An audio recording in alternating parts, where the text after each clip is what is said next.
country. With Joe Biden, he hasn't even condemned Antifa. Just think about that for 1 minute. He hasn't condemned the rioters. If you voted for Trump, you ain't black. Yeah, you have a problem figuring out whether you're for me or Trump, and you ain't black. I had to look at myself and say, black, because some people say, Herschel, you're not black. I'm like, no, I am black. HBCUs and the things that the president has done to invest and to support the black community, that's how we grow out of this. Defunding the police is insane. The police are what protect us all from anarchy. We are one people, one family, and one glorious nation under God. We will make America great again. Welcome to Team Trump Online.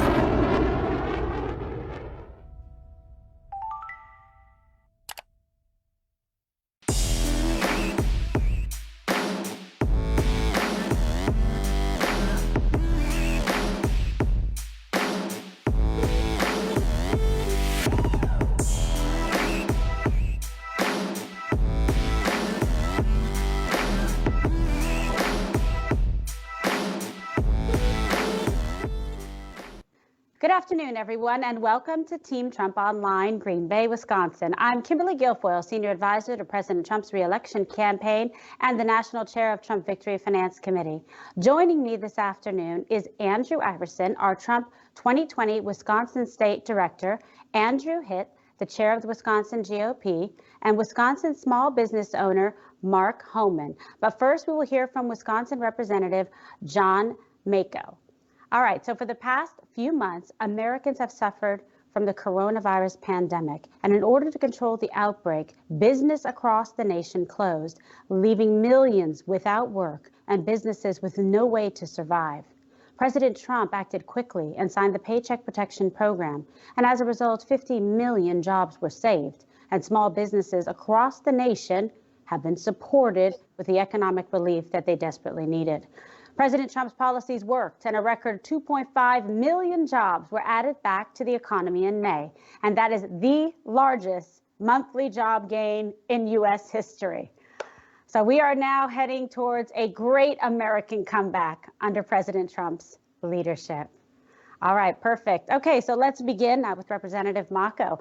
Representative Mako, thank you again so much for joining us today. You work in the Wisconsin legislature now, but you also owned a business, Mako's Floor Covering Center. So tell us about that. Oh, I love a good floor covering, let me tell you. I'm in the remodel business. So you know firsthand the struggles and hardships of actually building a business, keeping it maintained, and then having to go through something like this. How have small businesses in your area been affected by the coronavirus pandemic, and how are they using this Paycheck Protection Program to help keep them running? Yep, that's right, Kim, and thank you so much for having me. We did build, very much like the Homan family that you'll be talking to soon, started by his dad, also started by my dad. So we built the nice floor covering stores throughout Wisconsin, and actually now in Florida, run by my brothers. And after that, about 20 years, I built the Mako Financial Group. We do financial planning and asset management for clients in about 16 states. And then our youngest son built a company called Legacy Box. They're an Inc. 500 fastest growing company out of Chattanooga, Tennessee. So collectively, we have about 450 employees doing business in all states. And so it was very devastating to us to have some of that stuff shut down. Now, fortunately, in the construction industry and the manufacturing industry, we are considered exempt, but I have such a problem with that term. And it seems so very arbitrary. If you ask me, all jobs are essential. So we did see a pullback on the new orders on some of it, but on some of the stay-at-home stuff, like in the digitizing component that my son has done on Legacy Box, they've actually hired 60 additional people. All of our companies did apply for PPP. We really had no idea. We didn't know what we didn't know at the time, and so we braced for a disaster. And so we did apply for PPP. We were very, very grateful to have that, and as a result, we have not laid off any of our employees whatsoever, and we're continuing to move on forward in a very structure, a little bit of a different structure than we used to. Sure. Continuing to move forward on that. All right, well, fantastic. You sound optimistic and positive. You know, everybody likes somebody with a plan, put it in action, and keep it going, because so many lives, depend on it, and families. When you have a business like that, it affects their families at home, and you feel that responsibility not only to provide for your family, but you've got other families that are relying on you. It's a tough position to be in. So before the coronavirus artificially halted America's soaring economy, we were reaching record low unemployment, and we look to be heading in that direction once more. Great job numbers and everything on Friday. Now, as I mentioned earlier, against all the odds, the economy did add a record 2.5 million jobs in May. And it really was, quite frankly, it was a complete shock, considering the economists all thought that we could lose actually an additional 7.5 million jobs. And instead, we reversed that trend right on its head. And President Trump is without a doubt and will be known, I think, forevermore as America's jobs president. Representative, you have a similar background as President Trump, because you were a businessman who then decided to go and serve your country and enter into politics. Oh, why? These days, right? Can you tell us why the president's economic policies have been so successful as a businessman yourself? And are you seeing those results in Wisconsin, in your state? Well, I wouldn't compare myself to the president. He's just a very admirable man, and why he's doing that is beyond my beyond my understanding. But I'm so grateful for him for doing that. But very much like that, I decided that I must do something. Will always accomplish more than saying something must get done. And so I remember the day they called and they said, "We want to come and talk to you." I said, "No, don't come and talk to me. Who wants to come and talk to me? The speaker wants to come and talk to you." And it's like, I'm not running for anything. And while that didn't work out very well, but we get a chance to do what we need to do there. And what I said back on March 12th. Is I said the problem and the danger that everybody's going to make here is when they say, yeah, but this time it's different. It's not any different. It's not different from the 1974 oil embargo when we had, and Jeff or Mark will remember this, when we had oil rationing every other day. We had hostages in Iran. We had interest rates, home mortgage interest rates at 12 and 14%. And it took the Reagan administration to come in and turn that ship around. And so we'll make a danger. The danger we have here is to say, yeah, but this time is different, and then not bet on the economy, on capitalism, and good old-fashioned Yankee ingenuity. And that is what's gotten us out here. The things that the president does that I think previous ones have not. He's done a couple of things. First of all, he has, in Wisconsin here, we have a committee called the Red Tape Review, and their whole function is to find old, antiquated laws and rules and regulations that are stymieing the economy and get rid of them. The president has done that in spades, and that one thing alone has unleashed a lot of power here. In the financial planning business, we used to say, people would say, well, you must be for this president or that president. And I said, well, I am, but it kind of doesn't matter, because for every action, there's an equal and opposite reaction. And so if you're going to tax income, I'll give you cap gains. If you're going to have cap gains, we'll do something else. The president understands that. And so he's been able to release that power. The second thing he did was the tax, the tax cut bill, the TICJA. By putting that together, that unleashed tremendous amount of capital into our economy. In the state of Wisconsin alone, we had unprecedented tax refunds. 75% of the people in the state of Wisconsin overpay their taxes all the time. It's beyond me. It's free money. We thank them very much for that. But that has done that. And so I would sum up the thing in two different ways. I can remember when President Obama was out and he said to all of us business owners, you didn't build that. Somebody else built that for you. And that was insulting.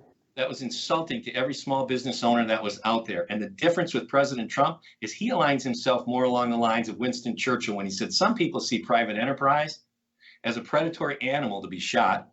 Some people see it as a cow to be milked, but few people see it as the sturdy ox pulling the cart. And that's what's driving our school funding. That's what's driving bridges and infrastructure support. It's all the taxes that our companies and everybody else's companies put into the system and the hundreds of jobs that we create. And the president understood that that's the root of all of the success. Totally. And it was such a pleasure. I got to travel with the vice president for the Tax Cuts and Job Act. And it has had a big impact. And I appreciate you, bringing that up. And also, you really do highlight one of the big reasons why people need to choose President Trump on November 3rd.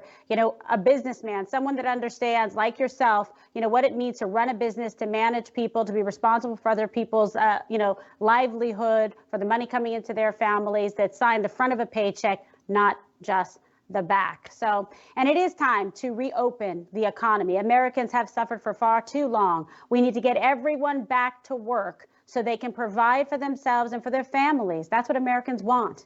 Now, unfortunately, the Democrats have been slow to change course and do just that. Instead, they're working in the opposite direction.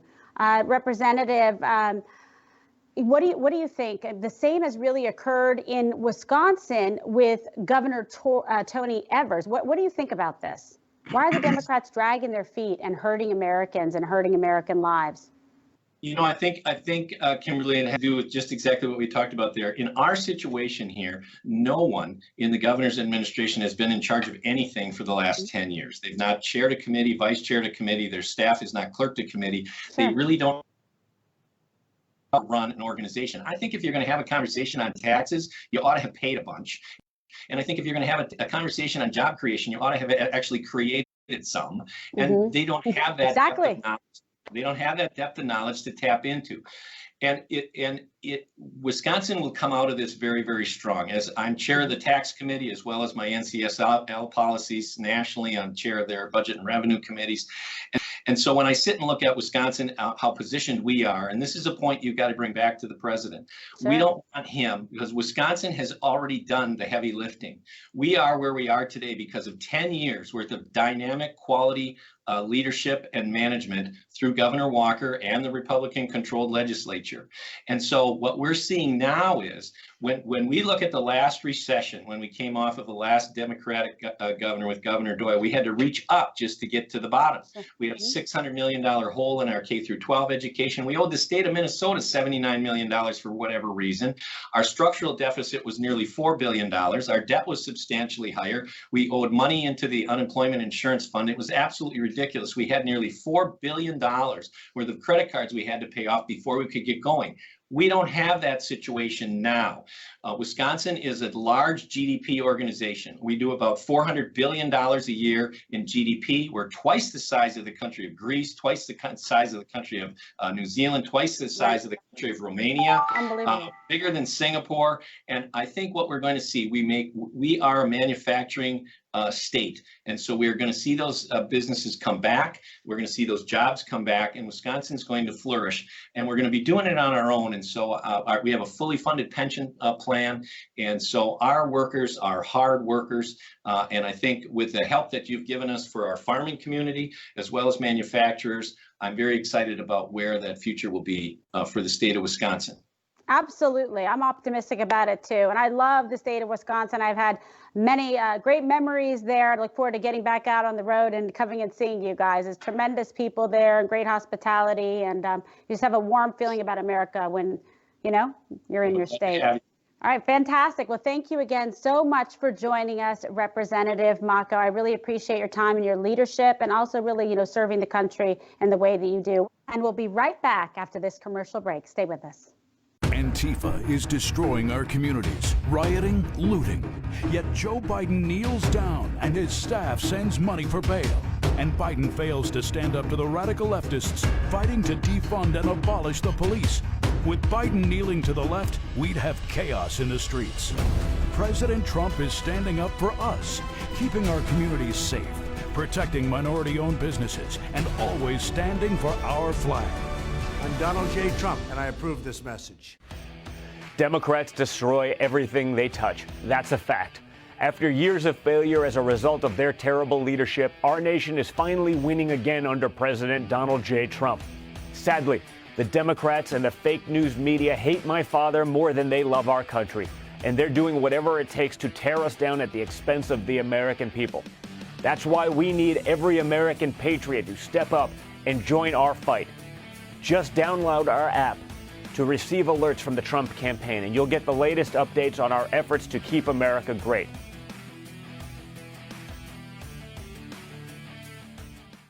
Welcome back to Team Trump Online. And today we are spotlighting Green Bay, Wisconsin. And I'm Kimberly Guilfoyle. And we just heard why the economy continues to rebound under President Trump and the real reason Democrats don't want the economy to reopen from Wisconsin Representative John Mako. Now we are joined by Wisconsin small business owner Mark Homan. Mark, thank you so much for joining us on the program. It's really a pleasure to have you.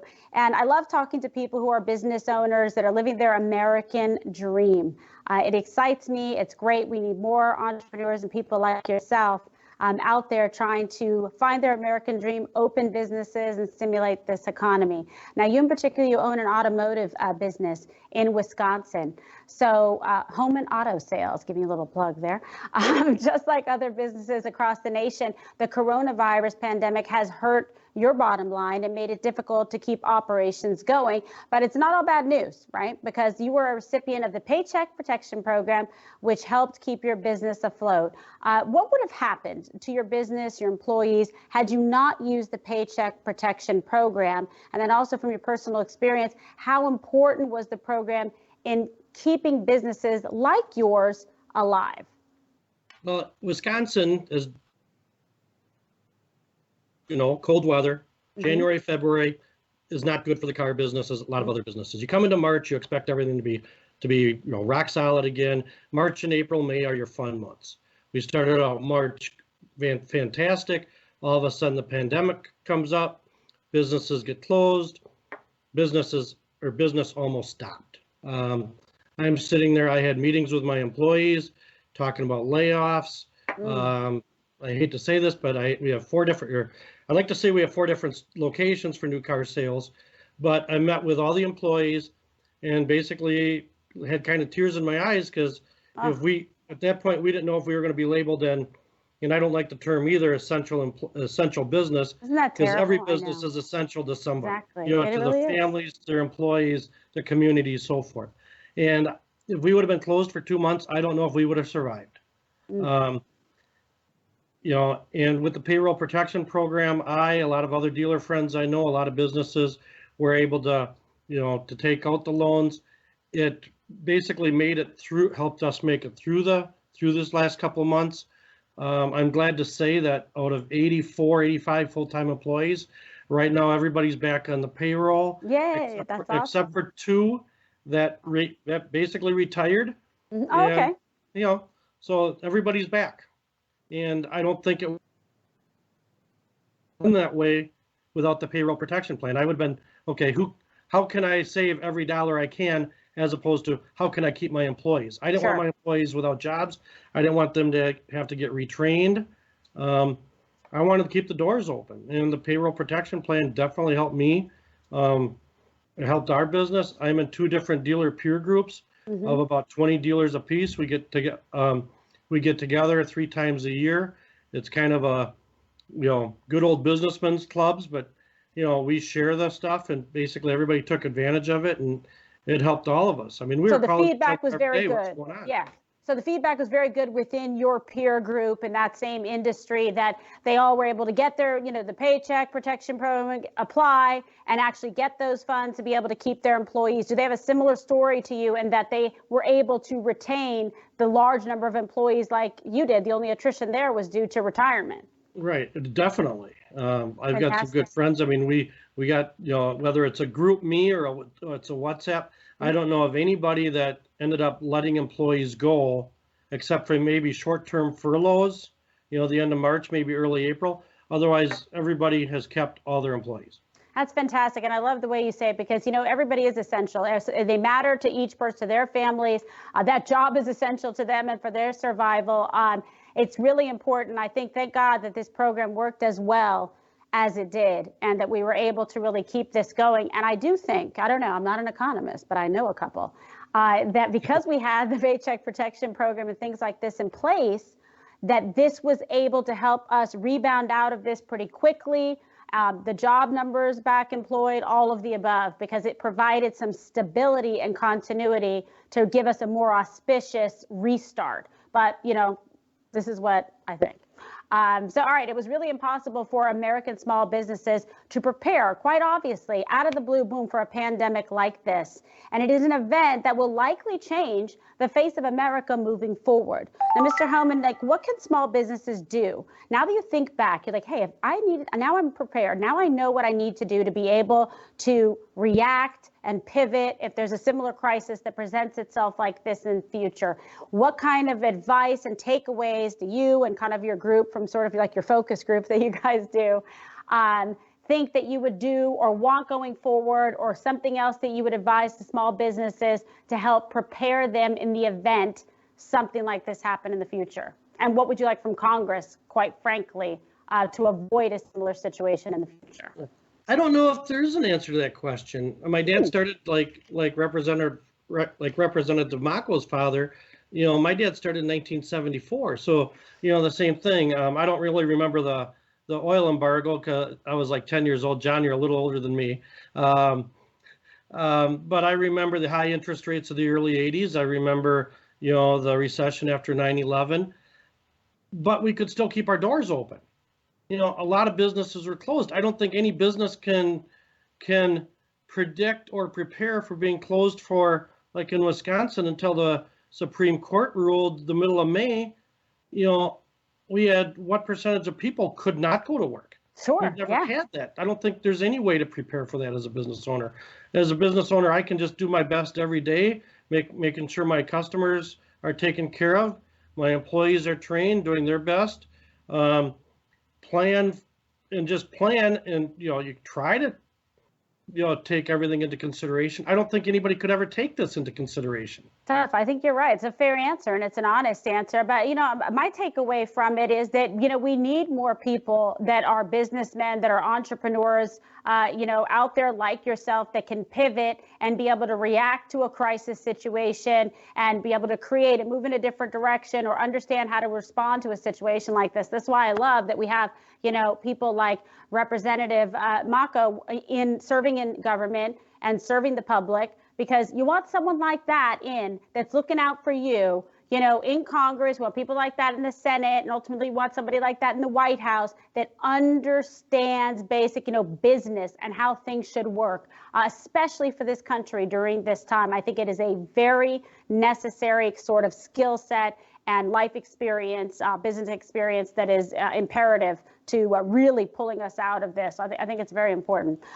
President Trump is pushing for the economy to reopen quickly, right? I mean, this is what he wants to do, put America back to business. But he wants to do it safely so that Americans can get back to work, stay healthy, and keep the economy going so we don't have any more interruptions. Now, as a business owner, I'd like to get your thoughts on the importance for reopening the economy. Do you believe that Americans are ready to go back to work? What do you see and hear in Wisconsin? In our area, I think most people want to get back to work. I think we were created to work. I think people get the fulfillment out of work.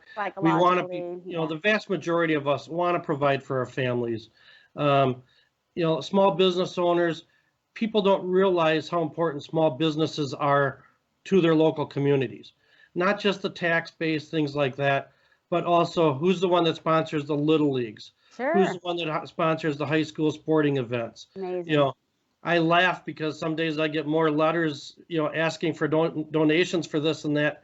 Where does that come from? We need to get back to work. We need our small business. And as you mentioned, one thing about Congress, and you're 100% right. How many people in Congress have had any business experience, have ever had to make a payroll, ever had to sign their name on a bottom line of a business loan, personal guarantee a loan, second mortgage their house to put more cash into or more money into the business?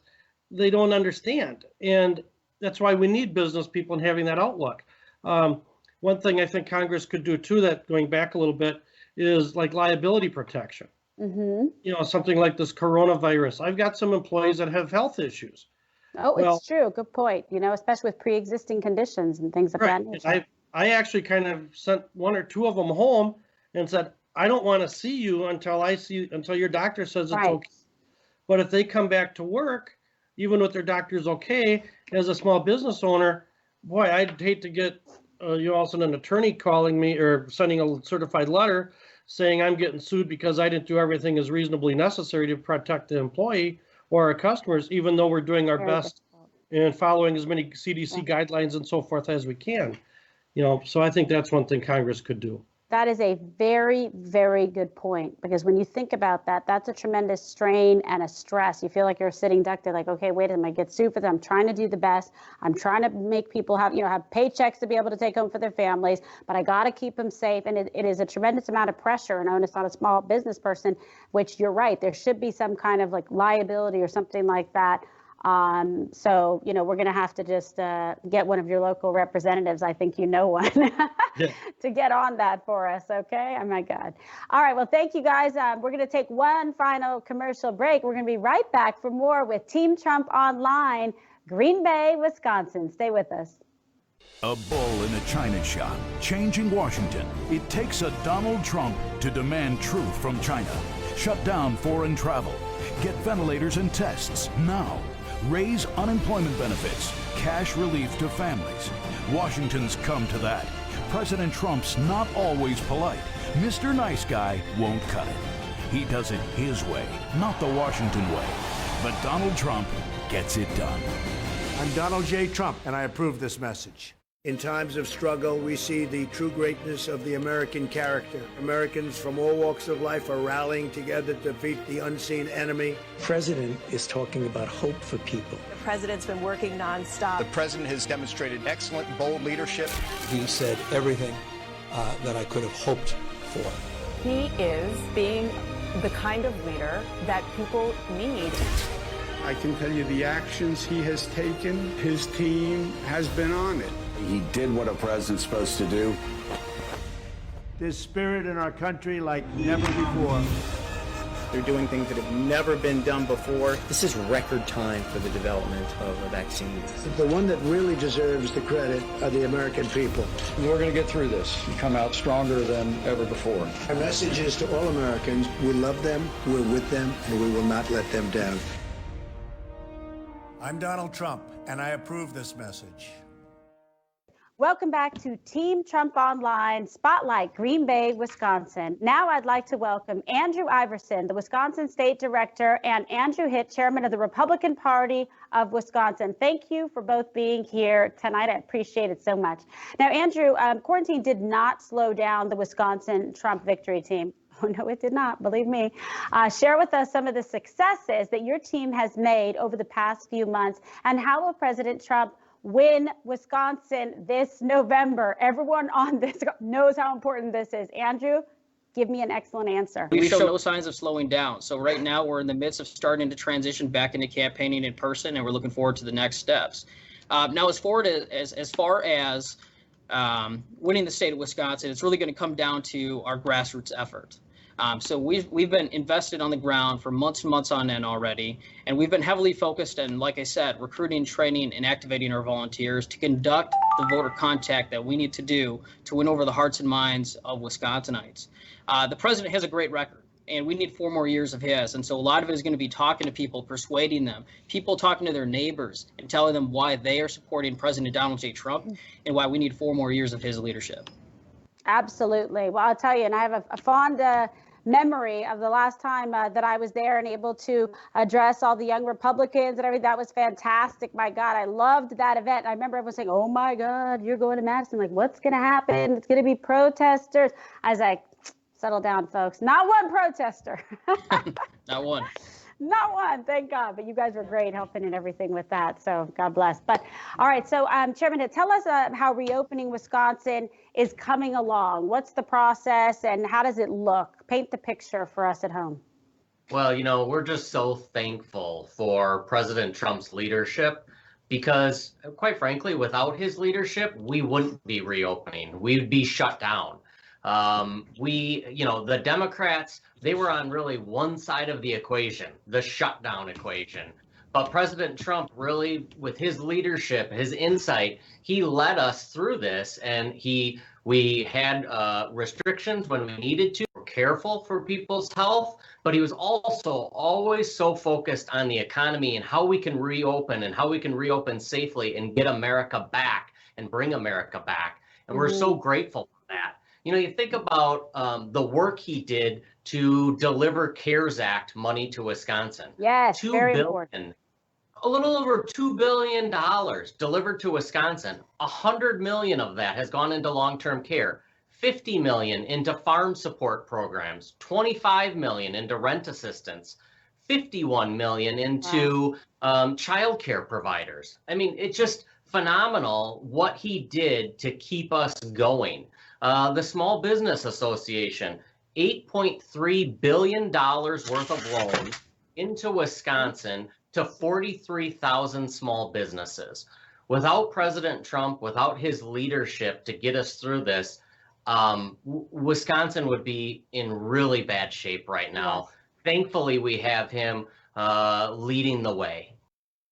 Oh, absolutely. I love that you gave us all those numbers. It's very important to equip yourself with the facts like that so the viewers, the folks at home, can get the real information instead of listening to the nonsense from the mainstream media. Very dishonest. You know, this is the problem. And they don't want to tell the truth. They will go out of their way to lie and distort the facts and the numbers. And nobody is giving the president the credit that he deserves and the accurate information out there. That's why these programs, you can complain about something, or you can do something like this with fantastic people and guests that we have and actually get the information out there to the folks at home. So thank you so much, you know, for all of you and what you do.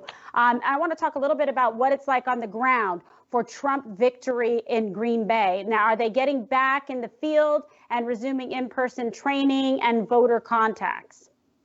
You're exactly right. And I think we're holding this call at exactly the right time, because this week we are beginning a campaign in person again. So this week we started making phone calls to our latest list of universe. But most recently this week we are going to begin opening 4 offices across the state.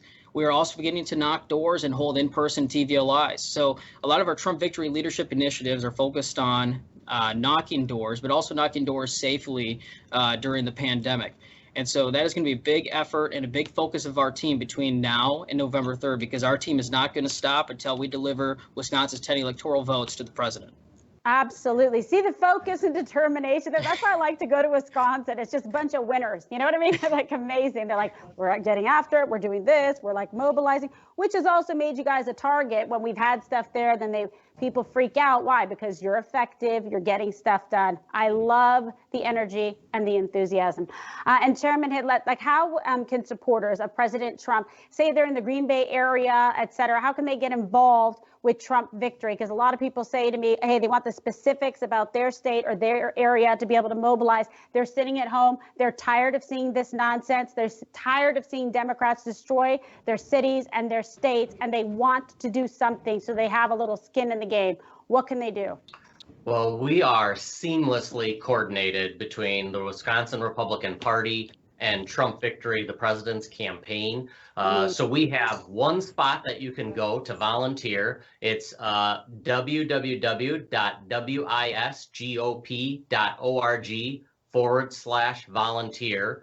Go to that website, you get your information in, you'll get called by the Trump Victory team so that we can get you activated, so that we can get you trained up, so that we can get you out in the field and being helpful every day to re-elect this president. We've organized into neighborhood teams. You'll be on a neighborhood team. You'll be going door to door. You'll be doing phone calls. You'll be talking to people oftentimes that you know that are in your neighborhood, talking to them about what the president has done for you, for your life, and what he's done for this country, and how important it is and how important the choice is between President Trump and Joe Biden in this fall. Fantastic. And you know what? Like the president loves Wisconsin too, big time. And he's super excited. We're going to be getting out there again and campaigning. We'll be doing rallies out there. So we are coming to you. All right, Wisconsin. I'm super excited about it. It's going to be fun. It's going to be amazing. So I want to say thank you, everyone, for joining us tonight. We really appreciate Representative John Mako, Mark Homan, Andrew Iverson, and Chairman Hitt for spending the evening with us. I got to tell you, I give them an A+. This was an outstanding panel tonight. I'm fired up about it. And we need your help as well at home, because we need as many patriots as possible to join our efforts to keep America great this November. And here's how you can get involved.